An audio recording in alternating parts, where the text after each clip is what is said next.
Muito boa noite.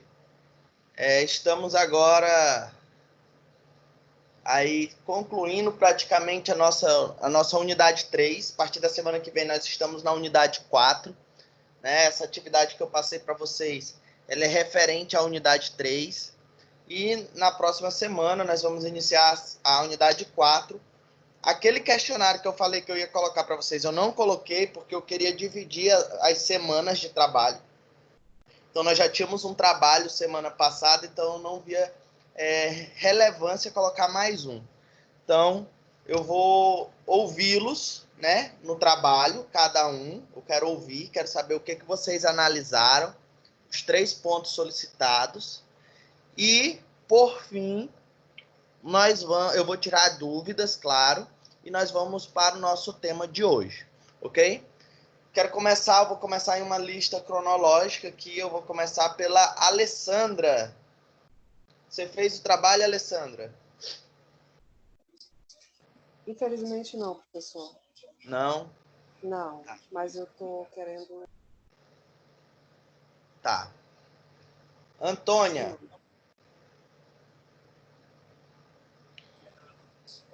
Boa noite, professor. Boa noite. Você fez o trabalho? Boa noite. Boa noite. Tentei. E então, como foi para você? Qual foi o filme que você analisou? Professor, na verdade, como eu estava olhando, olhei alguns vídeos, né, os roteiros do filme de briga, e também na internet, né? Aham.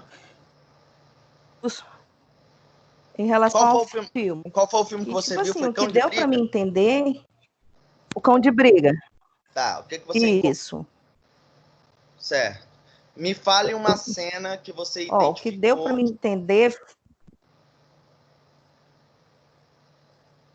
Tipo, eu estou tentando explicar para o senhor. A questão, que assim, o que deu para mim entender dos trechos que eu consegui ver no YouTube e a pesquisa, é que ele, desde a infância, ele já sofria, né? Ele era treinado pelaquele cara, pelo Marte, né? Então, aquilo ali levou ele a um comportamento agressivo, né? Só que com o passar do tempo, quando ele saiu saiu outra pessoa, o Dani, adotou como é que se diz? Não, o Dani não, desculpa, professor. O Dani foi adotado pelo outro cara, né? Passou a criar ele. Quando ele saiu da jurisdição do Marte, ele passou a gostar. O que mudou o comportamento dele, que deu para mim entender, né? Foi que a música, né? A música, quando ele passou a gostar de piano, então, assim, aquilo ali levou ele a ir mudando o comportamento dele, né? Então, assim, ele sofreu, mas ele teve um reforço uma compensação, né? Que foi esse cara que ajudou ele, depois tirou a coleira dele, né? O cara ajudou ele, então ele teve ali totalmente uma mudança, ele passou a gostar da música, então aquilo ali ajudou com que o comportamento dele fosse mudando aos poucos, né? Então, como é que se foi um reforçamento natural, né? Foi aos poucos com que foi mudando, né? Então, assim, essa mudança de comportamento dele foi mudando devido à convivência, né? Do dia a dia, né? Então, assim, associando as coisas do que ele viveu antes, o sofrimento, de usar aquela coleira, de passar por todo o sentido, tratado como um animal, né? Que deu para entender ali que ele era tratado como se fosse um animal. Ou seja, ele fazia tudo que o dono dele queria, né? Ou seja, ele era obediente ao mate, né? Então, aquilo ali, depois que ele saiu, ele passou da jurisdição dele, ele foi adaptando, né? Então, aí aquilo ali, a convivência do dia a dia foi mudando, a música, o som da música, né, o toque do piano ajudou muito a ele também, né? Ou seja, no meu entender, ele ali já era uma coisa nova para ele, né? Você tá entendendo? Pelo menos foi o que deu para mim entender do pouco que eu consegui juntar, né? Porque eu já vi o menino, pessoal, depois foi que a menina passou o nome do outro filme. Pois eu passei o nome do outro filme, acho que foi um dia seguinte, justamente para que vocês pudessem procurar o outro filme, porque assim, em trechos, eu acho que eu não sei se você conseguiu pegar, sim, pelo que você me descreve, não, pois dá que não ver algo de reforço, mas faltou o ponto inicial. Por exemplo, em que cena você pode ver uma punição? Vamos lá. Pois é, né? Em que cena você pode ver um reforço? Entende? Eu entendi, professor. E Se o senhor o der outra trabalho... oportunidade, eu posso tentar assistir, procurar o Não, outro, que eu realmente... Mas o que você traz tem uma relevância. Tem relevância ao tema debatido, sim. Tá? Você fez a observação que eu solicitei? Sim, de casa? Hã? Fiz com o marido. Como é que foi? Olha, não é muito bom não, né? Como foi que você usou reforço ou Não, porque punição? tipo assim...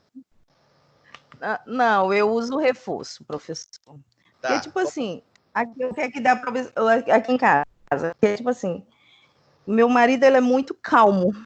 É muito assim, sabe? Eu digo para ele que às vezes assim, o mundo se acaba e para ele tá tudo bem, né? Então, tipo assim, eu meio que dou um empurrão, eu fico, olha, acorda para a vida, funciona assim, tem que ser mais vivo. Ó, se tu melhorar nisso, tu vai conseguir teu objetivo lá na frente. Então, tu tem que ter sempre um objetivo. Tu não pode parar no tempo. Então, fica ali todo o tempo incentivando ele a querer algo mais e não se acomodar nas coisas. Você tá entendendo? E quando dá para punir, o castigo é mais severo. Mas, assim, eu fico sempre nisso. Eu acho ele, assim, ele é uma pessoa muito calma. Então, eu já sou mais afoita, vamos se dizer, né? Sou mais elétrica. Então, eu fico muito nessa cobrança de que ele não pode parar, porque senão ele não vai ter um resultado melhor lá na frente. Ou seja, se ele se acomodar só com aquilo, só com uma coisa, aquilo ali lá na frente depois para ele pode fazer falta, ou ele mesmo chegar a se arrepender de não ter brigado, de não ter lutado, de não ter tentado conquistar algo, você tá entendendo? Então, fico muito sempre nessa em cima dele assim, poxa, acorda. A vida funciona assim, as coisas andam assim. Eu sou muito de estar ali reforçando as coisas para ele acordar para a vida, né? Porque senão não dá para parar no tempo, não. Tá. Certo. Cibele. Deixa eu tirar essa tela daí que tá meio que me atrapalhando aqui. Cibele. Oi. Tudo bem? Tudo. Então, como é que foi a análise do filme? Qual a cena de um reforço positivo e de uma punição, de um reforço, quer dizer, e de uma punição que você viu no filme e a observação que você fez? Ok. Eu assisti o filme Enjaulados. E a cena de recompensa, vamos dizer assim, né? De É no momento reforço. reforço. É o momento em que o professor ele diz que quando os alunos adquirirem conhecimento, ele daria comida para ele, como forma de recompensa, uma forma de reforço, né? Eles já estavam já na jaula lá nesse momento, logo no início, quando eles estavam querendo obedecer, né? E uma forma de punição foi quando eles falavam palavrão e o professor dava um choquezinho neles, né? E em certo momento do filme o professor até fala, né, do Ivan Pavlov, né? Pavlov. Ivan Pavlov. É. É tá engraçado, que ele agradece. Eu falei... E a cena, e uma observação sua, que você fez em casa? Ah, sim, eu observei o meu sobrinho, que ele tá aprendendo a falar, e eu vi que a minha irmã, quando ele fala algumas palavras específicas, ela fica bem animada, né, assim. E isso faz com que ele queira repetir mais essas palavras. Então eu vi, de certa forma, uma recompensa, né, esse carinho, né, quando ele fala e faz aquela festa, né, e aí ele fica repetindo mais Entendi. ainda. E que reforço seria esse? Você consegue ver? Não sei dizer exatamente, seria um reforço positivo, mas não sei dizer assim a definição dele. Né? É um reforço positivo que a gente chama de natural, né? Lembrando, pessoal, no momento em que o sobrinho da Cibele, ele faz aquele gesto ali, algo do tipo, ela vai lá, dá a tia, a irmã dele, né, dela no caso, mãe do sobrinho dela, vai lá, dá abraços, beijos, isso está ligado ao comportamento. Tá bom? Muito bem, Cibele. Fernando.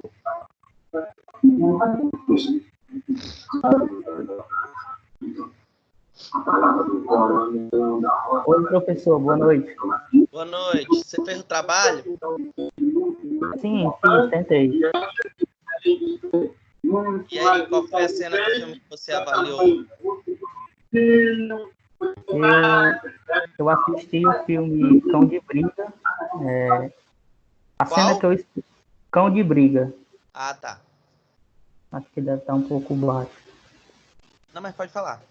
Tá, a cena que eu analisei como reforço positivo é aquela cena quando o Dani, no caso, né, ele conhece o pianista, o Sam, lá, pela primeira vez ali.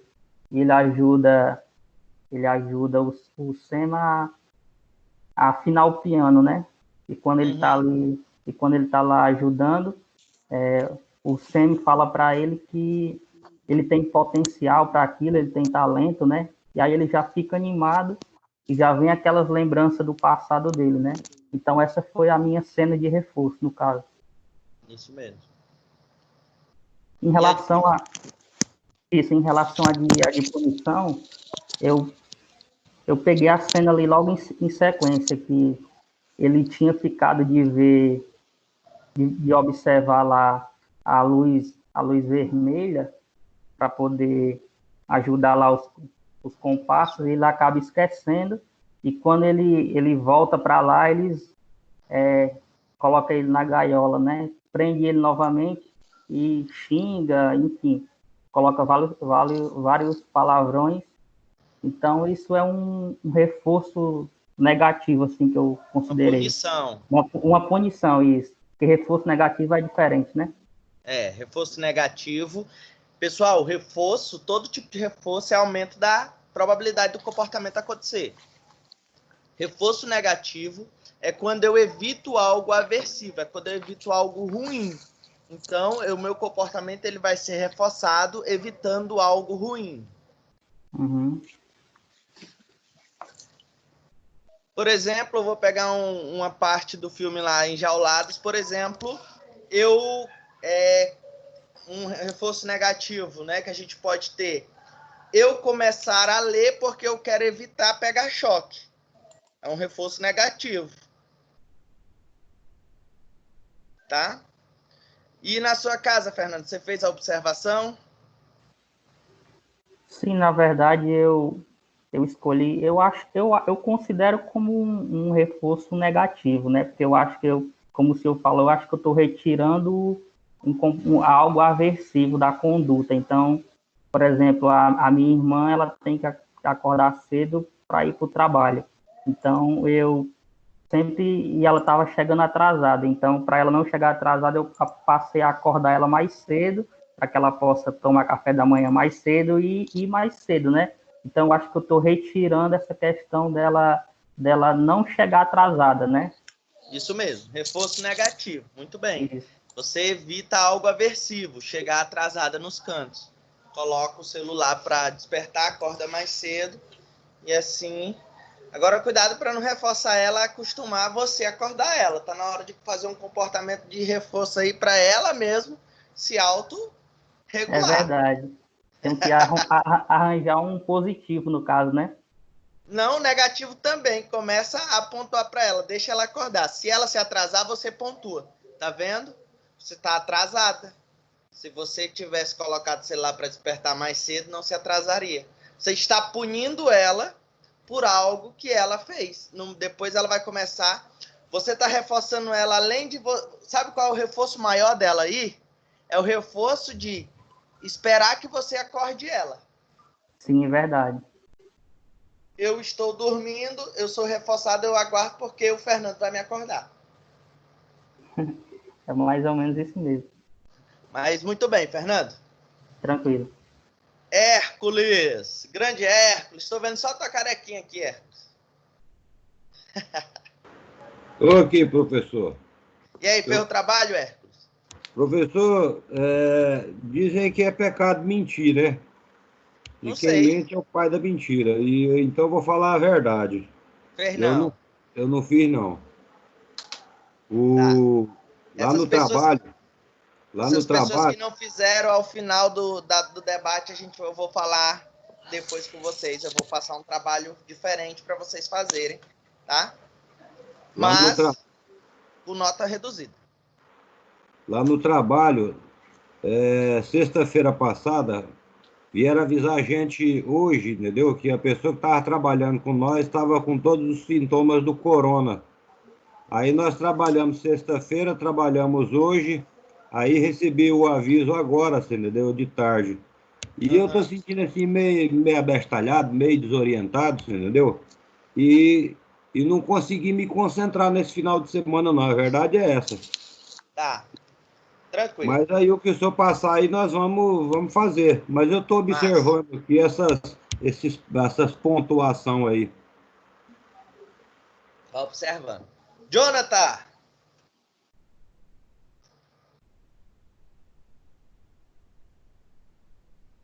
E aí, Jonathan?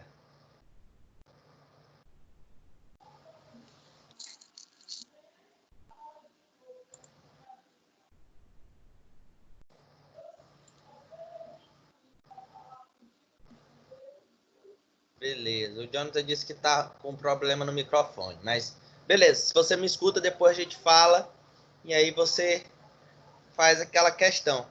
Jonathan, você fez a observação, né? Você até me mandou a observação, aí fica faltando o outro. Beleza.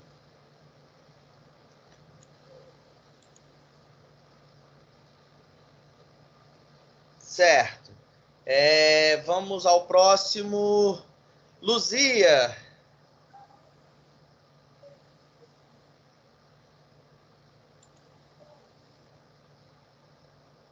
Luzia Barbosa.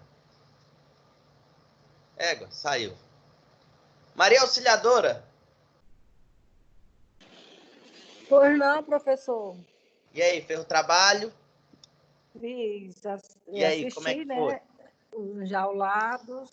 Assim, o senhor pediu para a gente destacar 3 momentos de punição, né? E reforço.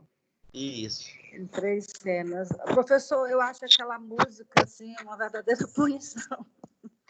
Aquela música que eles deixavam ali programada, ali eu acho que contribuía muito para a perturbação mental deles, até para ficar mais fácil de eles aceitarem as condições, né, do professor.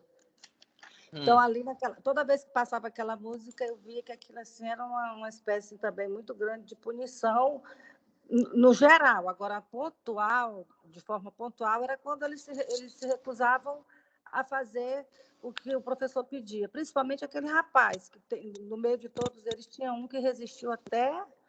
No finalzinho, ele já estava condicionado, mas ele rejeitava o reforço na hora que ele recebia alimentação, jogava na frente, né, dos professores, depois ele ia lá e comia por causa da fome. Então, ali o filme, eu só vejo mais claro essa questão da punição e do reforço a partir do momento que ele sai da escola com aqueles meninos no ônibus. Dali para frente é que eu comecei a ver a cena, quase todas as cenas, né? Elas são assim, pune e depois vai lá e reforça, principalmente com alimentos e alguns elogios. Isso mesmo. E em relação à sua observação da sua casa, você fez? Fiz, assim, eu tenho uma neta, ela tem 16 anos e mora comigo desde os 3 anos de idade. A maior dificuldade dela é acordar cedo. Toda a vida foi. Então, eu venho fazendo esse serviço de reforçar, de fazer, às vezes, puno também, desde pequena. E é um problema mesmo, até psicológico, ela tem feito até sessões com a psicóloga em Rio Branco. O que acontece? Nos últimos dias eu tenho dado assim um reforço, falando mais na questão da aparência, da saúde, porque antes eu focava mais na disposição para estudar, para fazer as tarefas de casa e tal.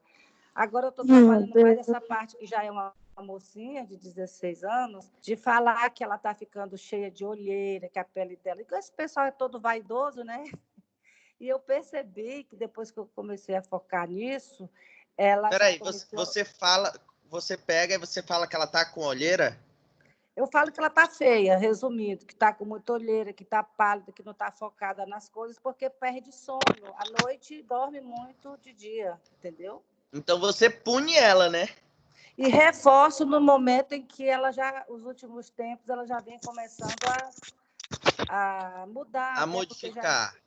Porque eu tenho feito elogios, eu tenho dito, olha, você está melhor, você está com uma aparência melhor, sua pele está Entendi. mais agradável, está se alimentando mais, isso é bom para a sua saúde, até para a sua... Porque entrou na faculdade também. Ela tem e quantos aí eu anos? 17. Usa mais reforço, né, de uma ligação com ela. Já que ela passa por essas questões aí que você pontua, usa mais o reforço daquele.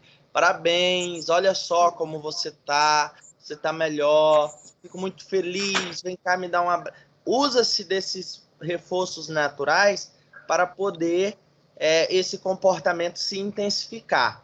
Porque, como você falou, aquele jovem do filme, ele demora para poder ter algum comportamento. Mas por quê?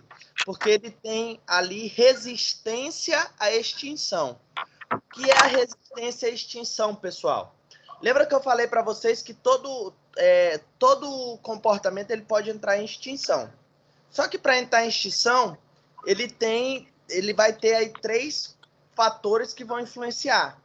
A forma que foi reforçado, o tempo e o custo de energia que o sujeito tem para realizar aquilo.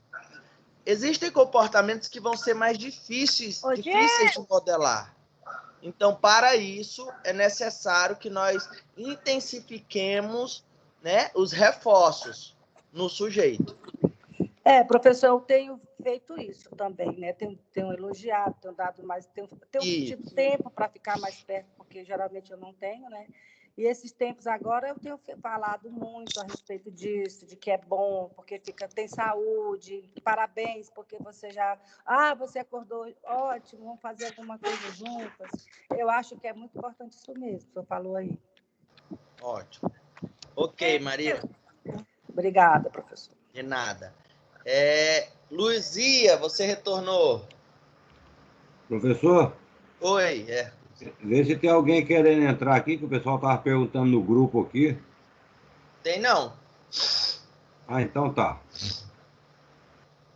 Parabéns, 18 pessoas hoje.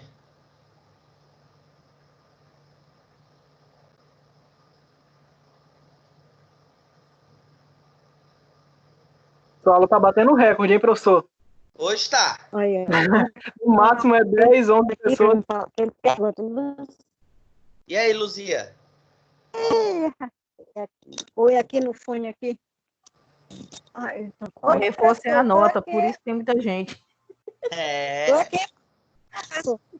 E aí, você analisou o filme?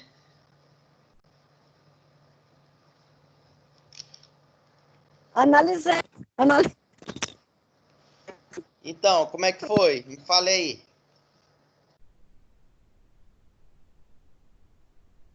Acho que a internet dela tá ruim. Deu uma caída. Mariana!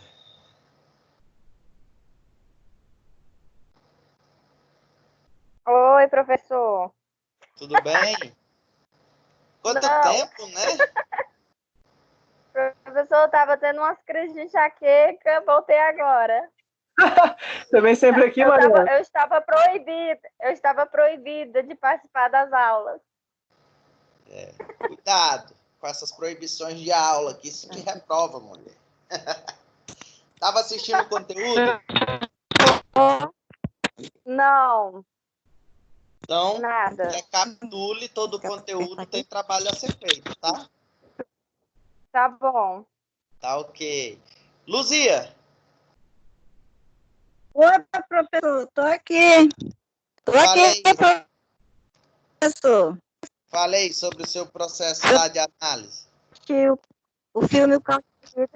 assisti o filme Cão de Briga e a minha análise foi a seguinte, naquela cena em que ele chega para o Dante, né, pega ele, e aí ele entra dentro daquela colocam ele dentro daquela jaula, né? E ali eu entendi aquela cena ali, professor, como uma punição, né? Porque ele era obrigado a fazer o que ele queria. Então, na hora ali, ele não fez, né? Porque ele era praticamente mandado por eles, ele não tinha opção.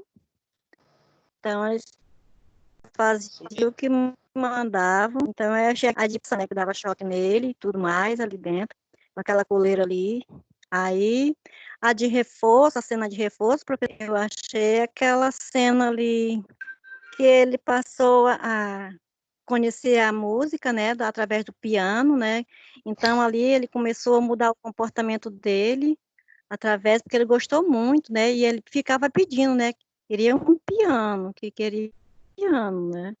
Isso mesmo. Então, eu achei ali um momento excelente, né, porque através daquela cena ali, ele foi mudando o comportamento dele, ele foi se dedicando e foi mudando. E a minha em casa é com meu filho, com o primeiro emprego dele, né? Então, ele acorda cedo e tem o horário de folga, né? O horário de folga, 1 hora de folga, e de folga também por semana. Então, eu fico sempre, que é só eu e ele. Então, eu fico elogiando ele no trabalho, no emprego dele, né? Que ele vai bem vestido, vai fardado. Então, esse tipo de coisa, eu fico elogiando, peço para ele acordar cedo, ser pontual, fazer todos os trabalhos certos. E eu fico sempre do lado dele dessa forma, né? Elogiando, parabéns, meu filho, você recebeu o seu primeiro salário, está aqui, muito bom, isso é maravilhoso, eu fico muito feliz por isso, aí abraço ele, tudo mais, né? Porque aí, e quando ele tenta fazer as coisas erradas, que vai para o lado errado, eu chego, né? E já puno ele por isso. Não permito que ele faça as coisas erradas. Muito bem. Eu achei dessa forma. Muito bem. Foi isso que eu analisei. Tá certíssimo, tá? A gente vai já comentar sobre Tá bom, essas cenas professor. que foram faladas, tá?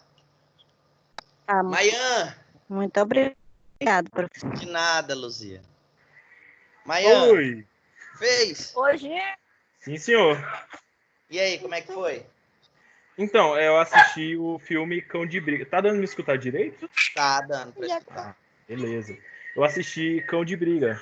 E, pelo que eu percebi, ele só consegue ter essa percepção de punição depois do acidente, né? Que aí ele vai perceber o que é uma punição e o que é um reforço, quando ele começa a conviver com aquela família. E quando ele reencontra aqueles capangas, né? Reencontra o tio dele, a punição vem a partir do momento em que ele se recusa a matar os adversários dele na luta. Que aí ele leva uma surra dos capangas e do tio dele e é preso na jaula, né? Naquela gaiola que ele dormia. Isso aí eu percebi como uma punição no filme. E o reforço vem todas aquelas ações quando ele faz algo certo, por exemplo, as compras com o cara que adotou ele, ele ganha um teclado de presente, ele aprende a cozinhar, e o reforço também vem da parte dele poder ajudar o cara a consertar os pianos. Eu entendi como um reforço. Beleza. E análise, a análise dentro de casa, eu tenho uma percepção com a minha prima. Minha prima, ela tem 7 anos. E assim como eu tô tendo aula aqui, ela também tem de manhã, né? E quando um professor passa uma atividade, o reforço que eu dou para ela, ou o pessoal daqui de casa também dá, né? Que é dar alguma coisa doce para ela quando ela faz todas as atividades certinho. A gente promete dar um doce para ela, um chocolate, algo do tipo. E quando ela não faz tudo, a gente nega esse doce, né? E a gente conversa com ela. Você não vai ganhar isso porque você não fez atividade, você ficou devendo isso. Então, na próxima, se você fizer tudo certinho, você vai poder ganhar outro chocolate. E é isso. Reforço, muito bem. Reforço positivo arbitrário, né, pessoal? Lembrando que o arbitrário é quando eu utilizo de um ou outro objeto que não está ligado ao comportamento e à consequência para reforçar aquele comportamento. O que o Mayan traz é um reforço positivo arbitrário. Faz atividade, você ganha um chocolate. Não fez a atividade, comportamento ruim, você vai ter uma punição negativa, que é a retirada de algo bom, que é a retirada do doce. Muito bom. Isso mesmo. Muito bom mesmo. Raitan.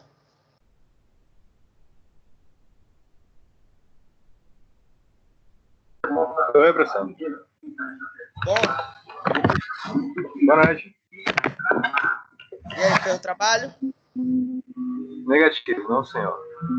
Hã? Negativo, não, senhor. Ah, tá. Beleza. Sabrina.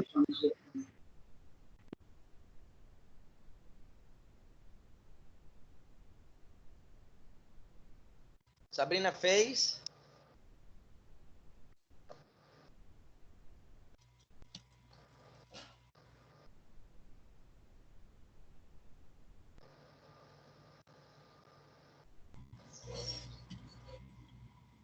Oi, tá me ouvindo? Agora eu tô. Você fez o trabalho? Boa noite. Infelizmente não fiz. Tá bom. Certo. Thaís, você fez? Fiz, professor. Bem.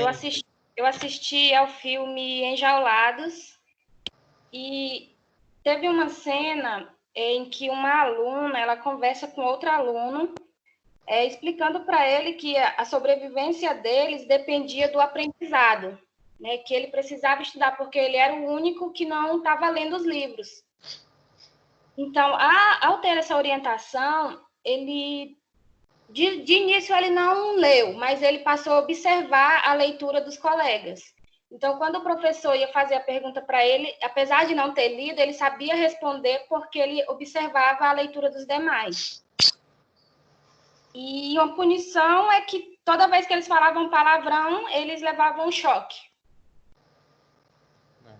Aquele filme é muito interessante, eu gosto demais daquele filme, gente. Quem não assistiu, assista. Enjaulados, é ótimo. Vou até assistir ele hoje de novo. E na sua casa, você fez? Na minha casa eu tentei, professor, só que foi um pouco difícil porque eu moro só com meu marido e ele parece que é um pouco resistente a essas coisas, sabe? Não, aí mas você poderia fazer de forma assim, sem, sabe? Sem ele perceber. Eu tentei, professor. Tem uma questão que me intriga muito aqui em casa, é que toda vez que ele sai do banheiro, ele deixa a luz acesa. E eu já tentei explicar para ele que isso vai ocasionar aumento na conta de energia, já ameacei apagar com a cara dele, mas não tem funcionado, não. São punições. Tenta reforçar o comportamento dele. No momento em que ele apagar, você vai lá e dá um beijo, diz, olha, meu amor, que lindo, você apagou a luz. Começa a reforçar esse comportamento. Lembrem-se, qual é mais eficaz, pessoal? A punição ou o reforço? Reforço. O reforço. Isso mesmo, tudo. O reforço Tá, ele é vou mais tentar. eficaz. Caso ele não apague. Caso ele não apague, ela não faz nada. No momento em que ela fizer isso a Aí eu primeira aplico vez... a punição, né, professor? Hã? Aí eu aplico a punição, né? Não, só de você... Ó, ele fez a primeira, você fez isso, abraçou, beijou, parabenizou ele por fazer aquilo. Pronto. Na outra vez que ele não fizer, você só pontua. Poxa, você deixou a luz ligada. Pronto. Ele vai sair. Você não deu beijo nem abraço. Quando ele apagar, faça de novo. E aí isso já vai ser uma forma de reforçar esse comportamento de apagar. Acredite. Tá bom, vou tentar. Mas, muito bem, você tentou uma punição, não deu certo. Tamila Beatriz.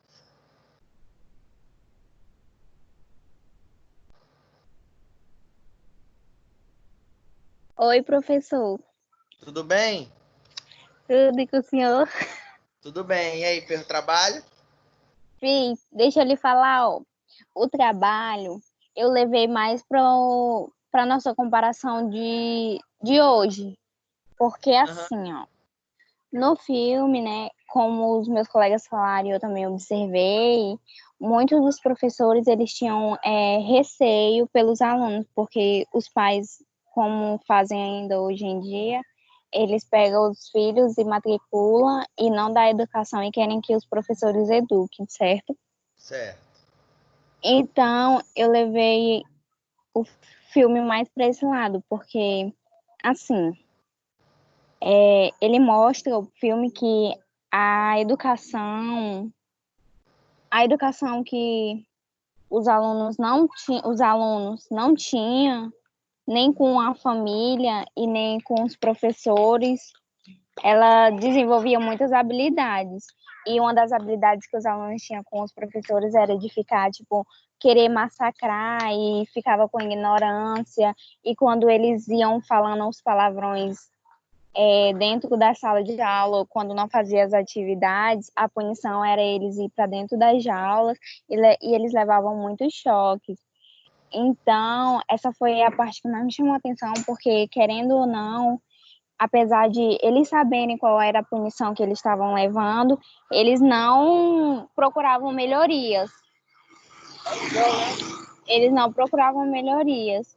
E eu também observei que eles faziam mais para querer chamar a atenção. Foi isso que eu notei. Entendi. E sua casa, você fez? Fiz. Dentro de casa, assim, eu costumo dormir tarde, né?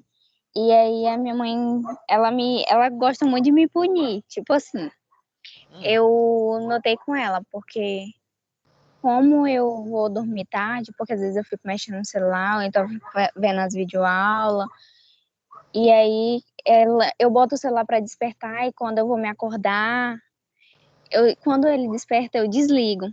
Aí ela me pune assim, de uma forma em que eu não vou comer o que eu gosto de comer.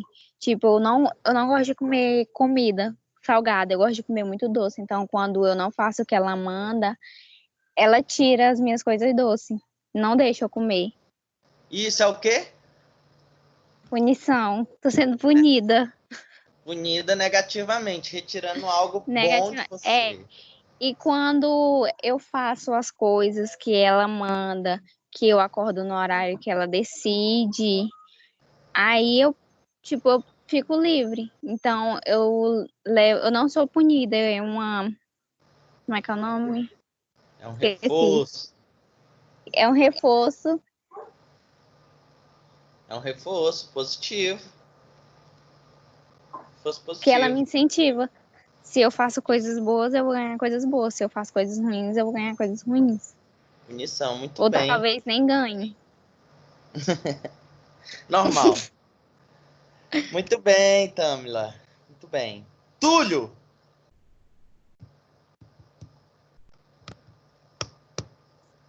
Eu? E aí, Túlio, fez? Fiz não, professor.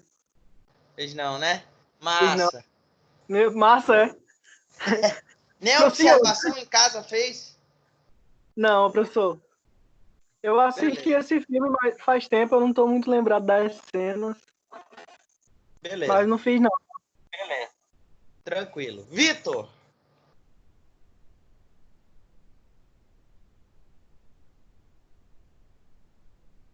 Vitor fez? Boa noite, professor. O senhor consegue me ouvir?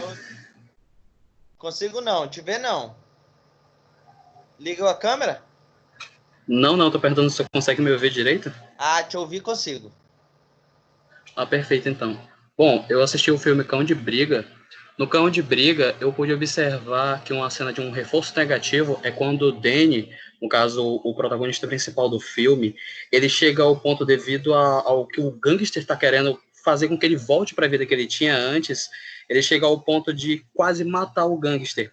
E nesse momento, ele é impedido pelo o senhor, o Morgan, ele é impedido pelo senhor de matar o gangster. Isso acaba sendo um reforço negativo para que ele não tenha mais aquela noção de que matar é uma coisa banal, uma coisa normal, uma coisa que se faria para pessoas ruins, e que toda vez é uma coisa certa se matar, de certo modo. Porque antes ele não tinha nenhum tipo de noção a respeito disso.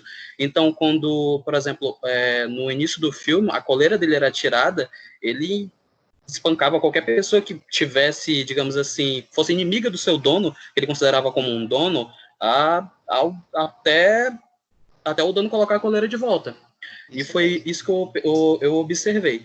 Com relação à punição, eu pude observar que logo em um dos reprises que ele tem, logo no início, quando ele foi pego pelo gangster, o gangster sussurrava determinadas ações que digamos assim, o Danny deveria fazer. E quando o Danny, ainda mais novo e sendo torturado até mesmo por choques, como é mostrado no filme, ele não obedecia, ele era punido cada vez mais, ao ponto de que ele perdia essa noção de que ele era basicamente um ser humano e que ele tinha decisão sobre as ações dele, e ao ponto de, quando o gangster mandar qualquer ação dele, ele fazer, porque ele sabia que se ele não cumprisse a ação do mestre dele, que era da forma como ele via o gangster, ele iria acabar sendo punido.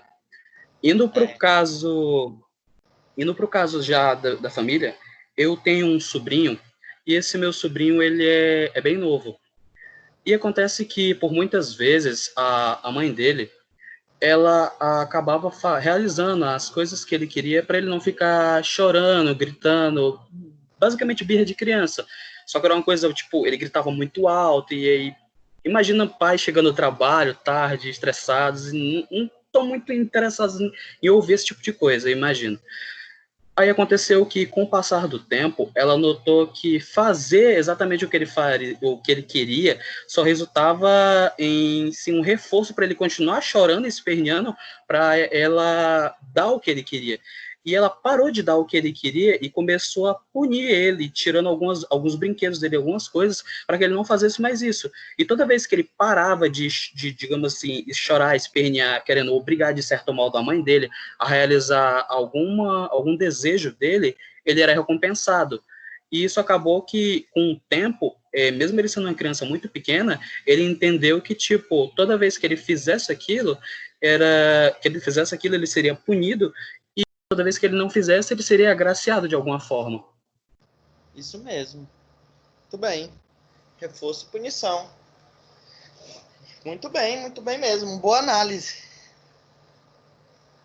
Vamos voltar aqui. Obrigado, com a Audrey. Teve outra pessoa aqui. Ei, professor. Tô dentro. Beleza? Beleza, boa noite. Boa noite. Audrey me mandou já, né, Audrey, o reforço, a análise que você fez em casa, não foi? Oi? Escrita? Hã? Não, professor. Não. Escrita não. Você não mandou para mim o reforço que você faz e a punição em casa? Não, foi eu não, professor. Não? Foi eu não. Não. Ah, certo. Então certo. Confundi. Certo. Vamos lá. Beleza. Falei sobre o filme e sobre a sua análise em casa. Foi bacana. Eu fiz o Cão de Briga. Esse filme eu já assisti há muito tempo atrás, né? E foi legal rever esse filme agora olhando por esse viés psicológico, né? A gente pega, dá uma lida no material, aí a gente começa a perceber o que é que está por trás do filme, que o filme é mais profundo do que o que a gente pensa só na questão da ação, da pancadaria, né? Como a primeira vez assisti. Aí dá para ver bem legal ali, né? O behaviorismo, o condicionamento lá, aquilo lá do Pavlov, né? Como ele foi condicionado, a questão da coleira do som, né? Que eles fazem questão de colocar o som, né? O track, né? Aquele clique, né? O clique é a chave do negócio, né? O clique. Isso mesmo. Aí desperta nele aquele condicionamento, né? Aquele estímulo, né? Que foi por causa das sensações que foram liberadas nele, né? Por todos aqueles impulsos nos órgãos do sentido ali que despertavam uma reação, né? Para que ele agisse de uma forma, né? E foi bacana. E a gente começa a ver, né, essa questão da punição quando não se faz, né? Se tem o caso do choque, da pancadaria, né? Toda aquela coisa.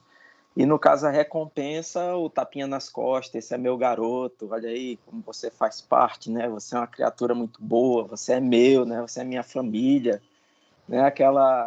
Aquilo que ele não teve de afetividade, aquele cara, ele procurava dar naquele momento. Então, ele tinha quando ganhava, né? Quando ele ganhava, ele tinha aquela afetividade, né? Um mínimo de amor. Quando ele vai para outra família, né?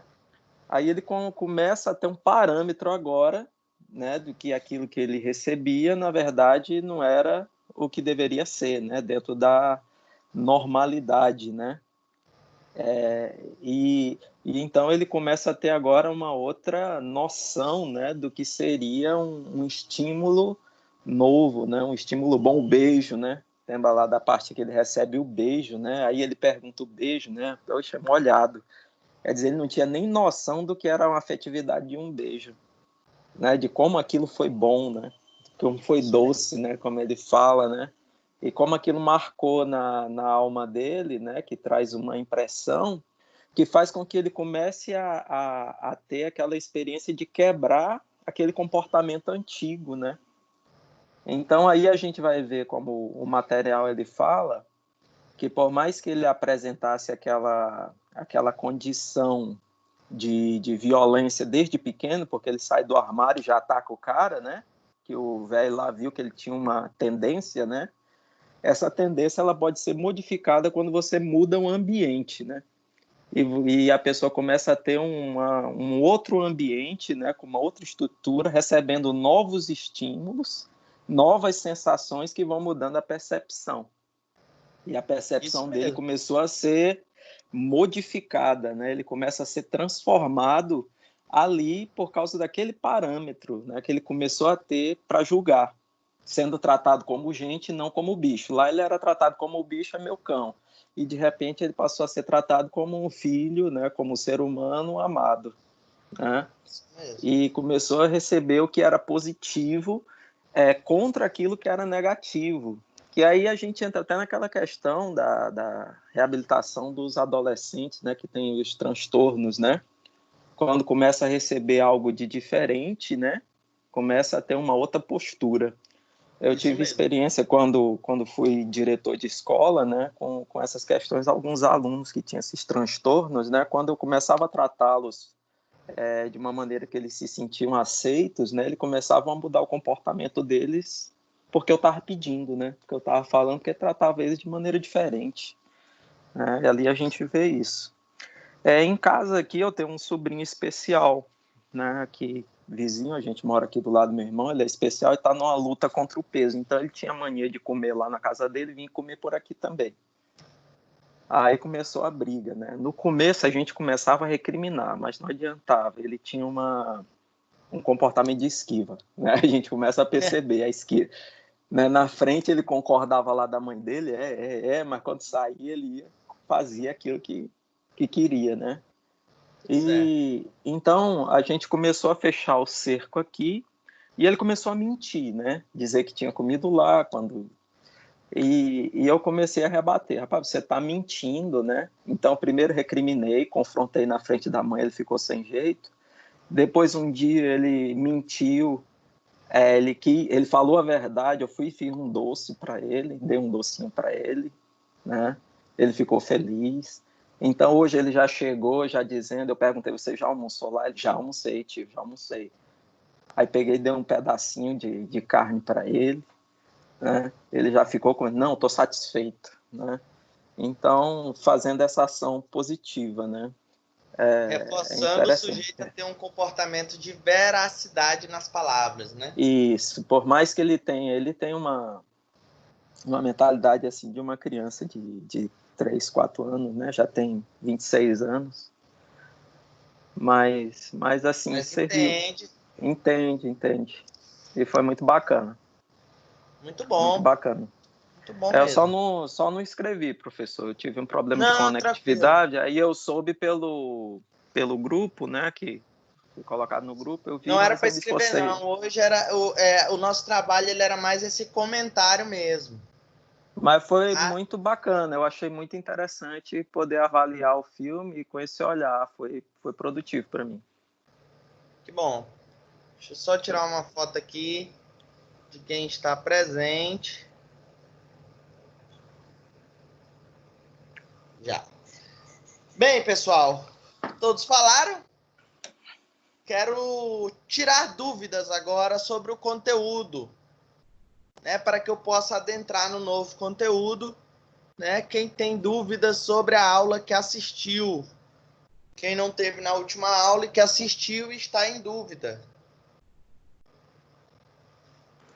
Alguém? Professor, eu não assisti a última aula por uma falha técnica, que eu não sou de faltar aula.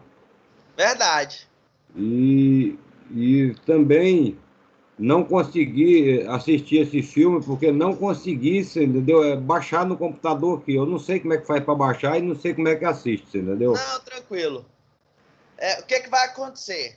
Vou já passar. As pessoas que não realizaram, né, esse trabalho agora, eu vou fazer 4 questões sobre esse conteúdo e vou mandar lá naquela nossa sala do Classroom lá. E aí as pessoas que não fizeram terão que fazer. Os que fizeram não precisa responder, tá? Mas os que não fizeram precisam ir lá e fazer.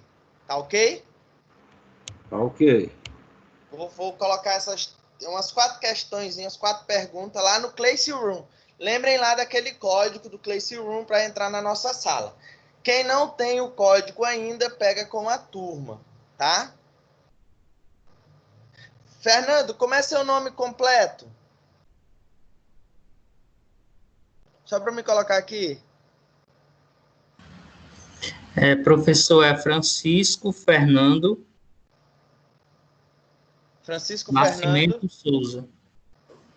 Nascimento, né? Isso. Beleza. Massa. Certo. Dúvidas, pessoal, sobre o conteúdo?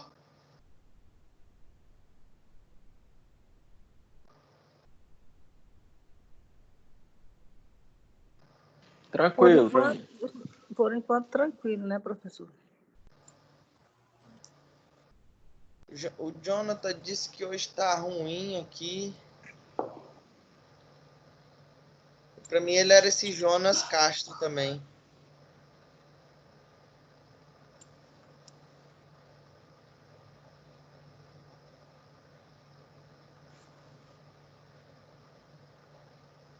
Jonas Castro sou eu, professor. Né? Esse aí. Beleza. Eu falei contigo sobre o trabalho? Não fiz não, professor. Apesar de assistir esse filme mais de 2 vezes, eu não fiz não.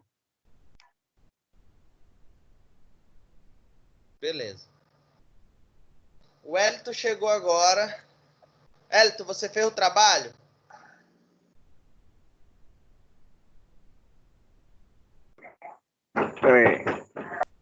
Ainda não, professor. Tá.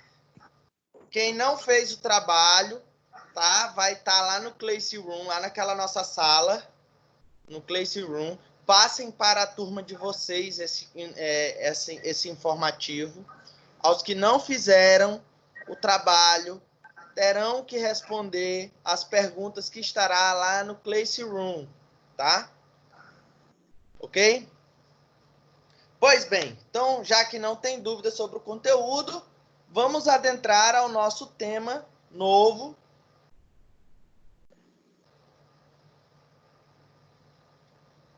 Deixa eu colocar aqui. E vamos iniciar uma aula sobre psicologia e inimputabilidade ou imputabilidade. Bem, a gente vai falar hoje sobre essa questão que é tão falada pelo direito em relação à imputabilidade, à inimputabilidade. Né? Vocês estão vendo o quadro aí, tranquilo?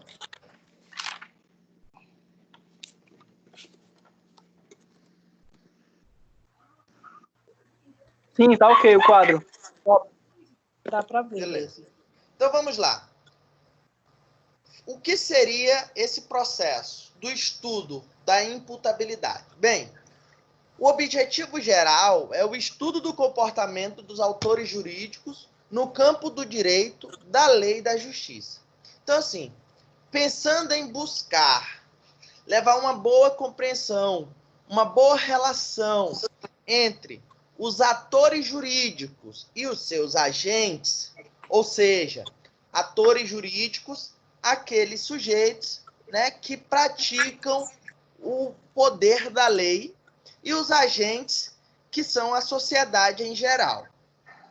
Buscando levar uma boa relação comportamental entre esses agentes, que, né, esse bom comportamento, buscou-se entender, isso já no início da psicologia, o que seriam os comportamentos loucos que o sujeito não poderia arcar com determinadas consequências. Porque, veja bem, anteriormente, se a gente pega a história da evolução da psicologia do direito, começou a se pensar em uma atuação do psicólogo, né?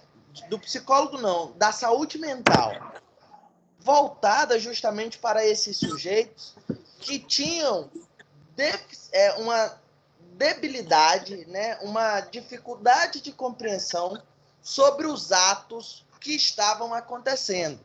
Ou seja, como um sujeito poderia compreender, né? Como esse sujeito ele poderia compreender determinado ato que ele praticou e o efeito desse ato. Qual seria a consequência? Essas pessoas, na época antiga, eram consideradas pessoas loucas, né? Que a gente já falou sobre o conceito de louco e loucura. Então, essas pessoas eram consideradas loucas e com comportamentos de loucuras. E eles não sabiam de que forma puni-las para que pudessem encontrar, vamos dizer assim, nesse campo jurídico, uma boa relação com o direito, com a lei, né? E aí eles começaram a se pensar em hospitais psiquiátricos, que na época era conhecido como asilos mentais. Esses asilos mentais, eles tinham como referência receber pessoas que tinham debilidades psicológicas ou consideradas psíquicas, transtornos mentais, que não tinham consciência, percepção dos atos praticados. Então, veja bem, se a gente pegar os estudos dos processos mentais, emoção, percepção, né? Uma pessoa, para ser considerada inimputável, ela precisa não ter capacidade intelectual de compreender o seu ato. Isso não quer dizer que uma pessoa que agiu pelo processo emocional, ela não será considerada inimputável, tá? Por quê? O processo emocional não deve se enquadrar por uma falta de capacidade mental e de perceber-se em determinado fato. Vou falar mais sobre esse processo de capacidade mental e percepção e de se perceber em determinado fato. Então, o processo emocional, conforme os processos psicológicos, os processos mentais, é quando eu tenho comportamentos diante de situações que me levam a ter, né, esse comportamento, esse ato, devido a uma questão emocional, seja raiva, seja fúria, né, vamos dizer assim, um sentimento, seja ciúmes. Então, veja bem, no momento em que eu vou agir por um processo emocional, eu sou considerado um sujeito imputável.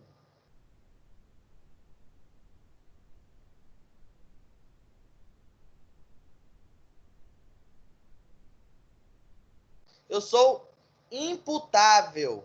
O que é ser imputável? É ter discernimento e compreensão dos meus atos realizados e também percepção das consequências e efeitos desse meu comportamento.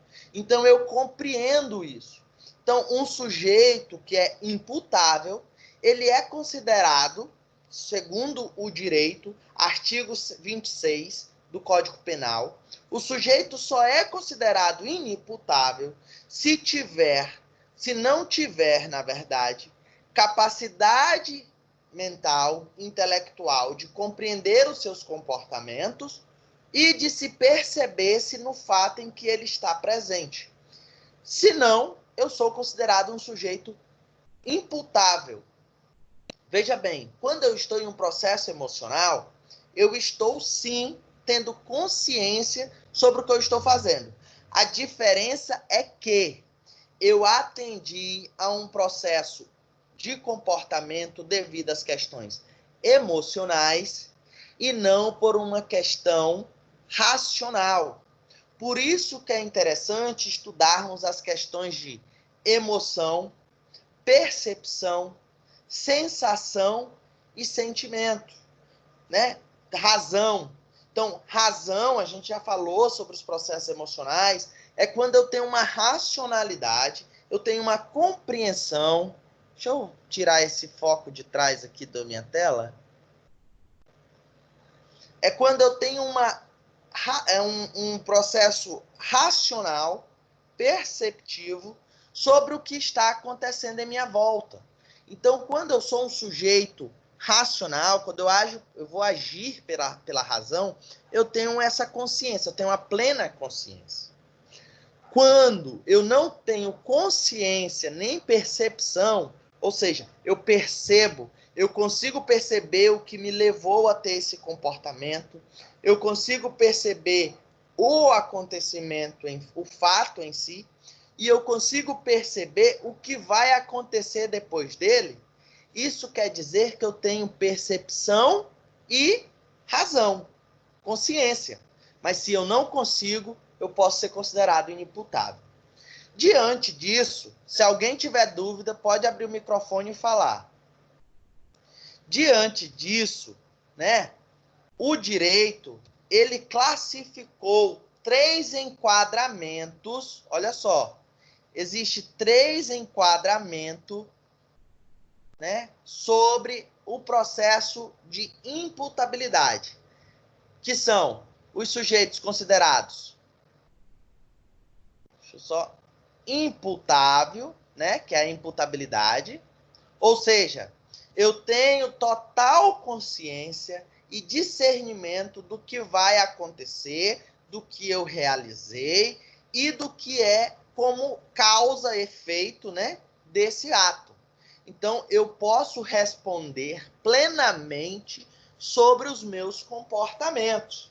Esse é o sujeito considerado imputável, enquadrado pelo Código Penal como sujeito de imputabilidade. O sujeito de semi-imputabilidade, o que é semi-imputabilidade? Se a imputabilidade é o sujeito que ele tem a consciência total, então eu tenho consciência total aqui, ó. Aqui eu tenho consciência total do meu comportamento. Aqui eu não tenho. Semi-imputável são sujeitos que no momento de determinado comportamento ilícito, então no momento em que eu tive uma atitude, um comportamento que colocou o bem jurídico maior. Qual é o bem jurídico maior? A vida de alguém em risco, mas eu não tinha compreensão sobre os efeitos disso. Isso quer dizer que eu posso ser considerado semi-inimputável. No momento do ato, eu não tinha consciência sobre os efeitos desse processo, tá? Exemplo, a gente pode utilizar, que a gente pode enquadrar como inimputável também, são pessoas que têm aí o uso patológico de bebidas alcoólicas. Uma pessoa, ela tem consciência, quando eu não estou bebendo, um exemplo, eu tenho consciência que quando eu bebo, eu não posso dirigir. Mas uma pessoa que tem ali como doença o uso abusivo de álcool, quando ela dirige, ela pode ser considerada ou semi-imputável, ou seja, ela não tinha plena consciência do seu ato, mas ela vai responder com uma medida de segurança, tá? Outro exemplo, o sujeito é sonâmbulo, né? Ele tem um sonambulismo, E quando ele estava pelo efeito de sonambulismo, ele cometeu determinado crime. Lembrando que a imputabilidade ela só é aplicável ao direito penal, tá? Ao direito civil, nós não se utilizamos de inimputabilidade, tá? No direito civil, nós encontramos um termo chamado incapacidade absoluta e incapacidade relativa, né? Então, é o sujeito que ele tem incapacidade total de ter direito ao ato civil. Todos nós temos o nosso direito civil, mas nem todos têm o ato civil por completo. E aí nós chamamos de curatela, que é o sujeito que vai ser interditado, tá? Então, há essa diferença. Direito penal, a gente usa imputabilidade e inimputabilidade. Direito civil, nós se utilizamos de curatela, que é o sujeito que vai ser interditado, incapacidade absoluta ou incapacidade relativa. Nós vamos estudar direito civil e a psicologia mais à frente. Mas eu quero trazer isso para vocês, porque muita gente me pergunta assim, professor, eu posso declarar um sujeito, por exemplo, que cometeu, vamos supor, eu assinei uma procuração ao Hércules, onde ele tem direito a todos os meus bens. Não, eu não posso ser considerado inimputável. Eu sou considerado incapaz, onde eu, devido à minha incapacidade do ato civil, eu passei ali um bem, né, um bem pessoal, um bem da pessoa natural a um sujeito, tá? Então, só para vocês terem uma ideia. Então, semi-imputável, um sujeito que, através de sonambulismo, ele vai lá e agride um outro sujeito. Ele não tinha consciência no momento do ato. Oi? No caso do Hércules, a gente tem que usar curatela, né? Ele é idoso. Exatamente. O sujeito ele não tiver a capacidade intelectual completa.